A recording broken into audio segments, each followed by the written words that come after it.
Seja bem-vindo a mais um vídeo desse canal. E como aqui a gente fala de muita coisa, esse vídeo é sobre...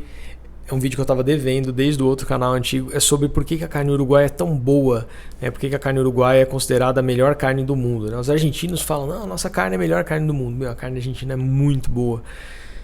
Mas entre as duas eu fico com a uruguaia. É simplesmente um espetáculo. E se você nunca comeu uma carne uruguaia, você não tem noção do que é aquilo lá. Por que a carne uruguaia é tão boa? Então existem basicamente 3 pontos. Se a gente fosse falar zootecnicamente, a gente teria que falar de muitas outras coisas, tá? Mas a gente vai falar aqui superficialmente, não dá tempo, né? Para vocês terem ideia, a gente precisaria de um semestre de aula, como eu tive na minha graduação de agronomia, só para falar de genética, um semestre para falar de manejo, um semestre para falar de alimentação, de pastagem, se fosse por pastagens gramíneas, e outros só para falando de manejo de pastagens que não são gramíneas, né? Que são folha larga. Então eu vou simplificar aqui o conteúdo. Mas vamos lá, por que a carne uruguaia ela é tão diferente da carne brasileira no geral, e por que o sabor dela é tão específico? Tá? Vamos começar, o princípio de tudo é o seguinte, a gente vai começar com 2 pilares, que é a genética desses animais, depois nós vamos falar sobre a alimentação desses animais. Nós não vamos falar de manejo, tá bom? Nós vamos incluir uma parte do manejo na própria alimentação. Quando a gente fala hoje, predominantemente a pecuária brasileira, ela é composta de bovinos de um grupo chamado zebuínos, nos quais são o Nelore, a gente tem o Nelore, tem o Gir, tem o Tabapuã, tem várias raças, mas elas são zebuínas. O que significa isso? Ele é um tipo de boi, ele é uma espécie de boi que ele é proveniente de uma... a espécie dele chama-se Bos indicus. E ele tem características muito específicas dele, e uma das características mais marcantes é que ele tem um cupim. Em cima do boi tem um cupim, que é aquela, parece uma castanha de caju em cima dele, que é uma reserva de energia que ele tem, por isso que o cupim é muito gorduroso, tá? Existe hoje cruzamento industrial cruzamento industrial é quando você cruza um Bos indicus com um Bos taurus, né? São raças diferentes, né? São espécies diferentes, não são raças diferentes, são espécies diferentes, falei errado.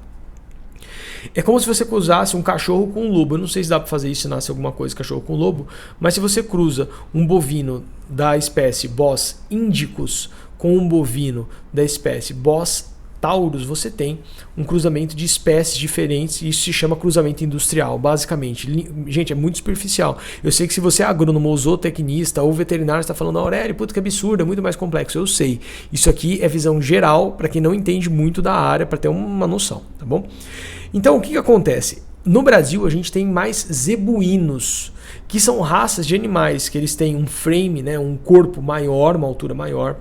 Eles têm predominantemente o recobrimento de gordura se concentra nas partes periféricas das carnes, né?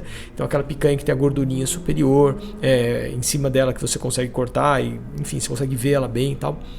E eles também têm uma característica que eu falei que é a corcovinha deles lá, que é o cupim. Mas eles também têm uma característica de pouco marmoreio interno, né? Então, se a gente coloca um zebuíno e um taurino nas mesmas condições de alimentação climática, o taurino desenvolve mais gordura intermeada na carne, que o pessoal chama isso de marmoreio, tá? O que é o marmoreio? É quando você olha a carne e você vê que entre as fibras vermelhas tem alguns risquinhos branquinhos de gordura. Isso deixa a carne mais tenra, tá? Bom, isso muda completamente o sabor. Imagina você comer uma carne seca versus uma carne... imagina aquela carne que o pessoal coloca na panela e fritou muito, ela ficou seca, versus uma carne que tem mais gordura, né? Ela é mais saborosa, né? O nosso paladar percebe melhor a gordura aquecida do bovino do que uma carne sem a gordura.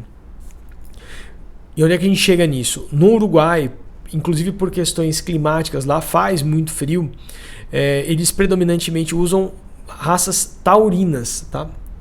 Lá tem muito de uma raça chamada Hereford, que é aquele marronzinho com a cabecinha dele branca, e também tendo alguns casos de Angus, tá? O Aberdeen Angus, Red Angus.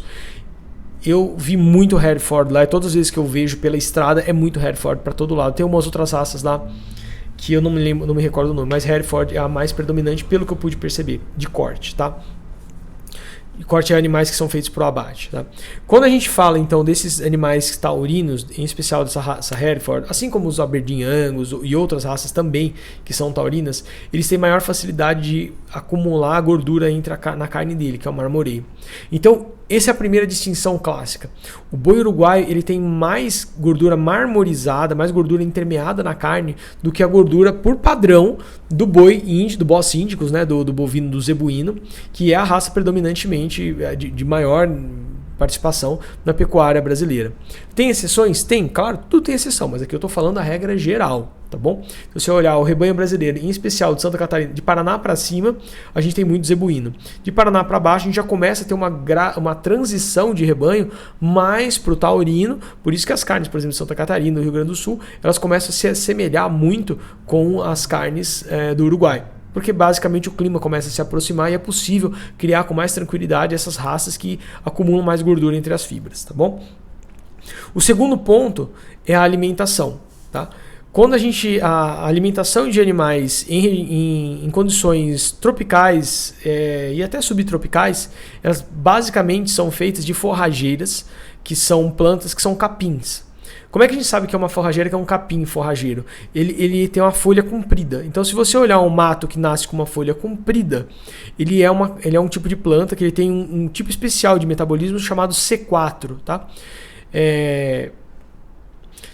Essas plantas elas têm uma molécula que ela chama fosfenol-piruvato carboxilase. Ela sequestra o gás carbônico e ela insere ele dentro daquelas organelas que estão dentro das folhas da planta, das células da planta, e ela otimiza a produção da fotossíntese. Ele usa melhor o gás carbônico do que outras plantas. Essas são as plantas chamadas C4. Tá? Essas plantas, então, elas se aproveitam muito bem da umidade do ar, da umidade do solo, da radiação que vem do sol, e elas crescem muito rápido. Isso significa que essas plantas elas têm um componente nutricional de muito mais fibra e algumas outras características que vão depender da adubação que você vai colocar no pasto, do que se você estivesse produzindo com, por exemplo, o Lolium, que é o Azevém perene, ou com outras plantas nativas que elas não têm a característica de ser um capim C4, né? Por exemplo, a gente tem plantas como a aveia, se eu não estou me enganado, e acho que o milho também, que eles são plantas que elas têm o formato, a folha dele é compridinha, mas ela não tem os mecanismos de sequestro do gás carbônico para aumentar a facilidade da fotossíntese dela, tá bom? Então o que acontece? Quando os animais aqui nos trópicos, né, eu estou no Brasil hoje, inclusive eu estou em Mato Grosso aqui, tá? Aqui nos trópicos, como o animal basicamente come capim, ele tem uma composição nutricional que vai ser convertido nas gorduras dele, e isso foi muito bem estudado pelo Dante. O Dante é um professor da Exalc, eu tive a satisfação de ter tido aula com ele, e ele consegue comprovar em vários estudos que a alimentação do animal muda a microcomposição da gordura que está depositada no animal. Isso é percebido pelas nossas papilas gustativas como características organolépticas completamente distintas. Então, quando você come um churrasco de uma carne de um animal criado em pastagem, a gente tem menos sensibilidade de prazer do que de um animal que tem mais gordura. Então, a gente já tem o primeiro fator, que é mais gordura na carne. Esses bovinos que são de regiões mais frias, né? O bovino taurino, né? O Bos taurus, essas raças como o Hereford que eu falei, além de elas terem mais gordura acumulada no meio dela, que já melhora a percepção organoléptica da gente, do ser humano em média, né? Você também tem uma diferença de percepção e que, segundo o que o Dante mostrou nos trabalhos dele, você pode pesquisar, isso é amplamente conhecido, tá?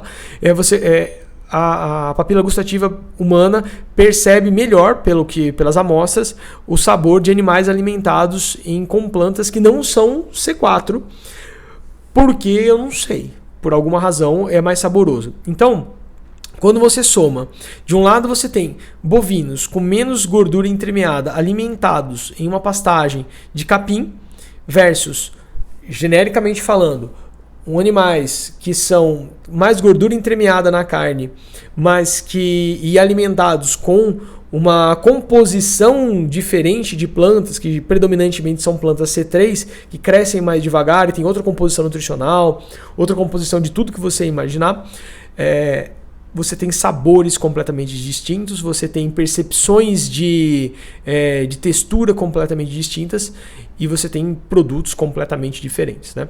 A gente tem iniciativas no Brasil de produção de cruzados industriais, inclusive de taurinos produzidos. A gente tem em Rondonópolis, Tangará da Serra, casos maravilhosos de gente produzindo cruzado industrial, inclusive meio sangue, né, que o pessoal fala, já em regime de pastagem, e a característica da raça, da carne fica muito melhor do que o dos animais em confinamento, tá?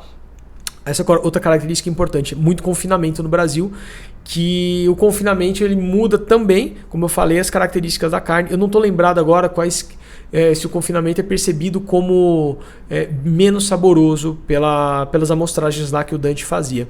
Na minha percepção, um animal a pasto sempre vai ser mais saboroso do que um animal confinado, e um animal confinado produzido em pastagens de C3, né, de qualquer outro tipo, né, de pastagens nativas, eles vão ser mais saboroso do que um animal em pastagens tropicais, mas essa é a minha percepção. O estudo mostra só a diferença entre C3 e C4 e tipo de extrato etéreo convertido em gordura do animal que chega no final do resultado. Então essa é a razão básica de por que a carne uruguaia é tão mais saborosa do que a maior parte da carne brasileira.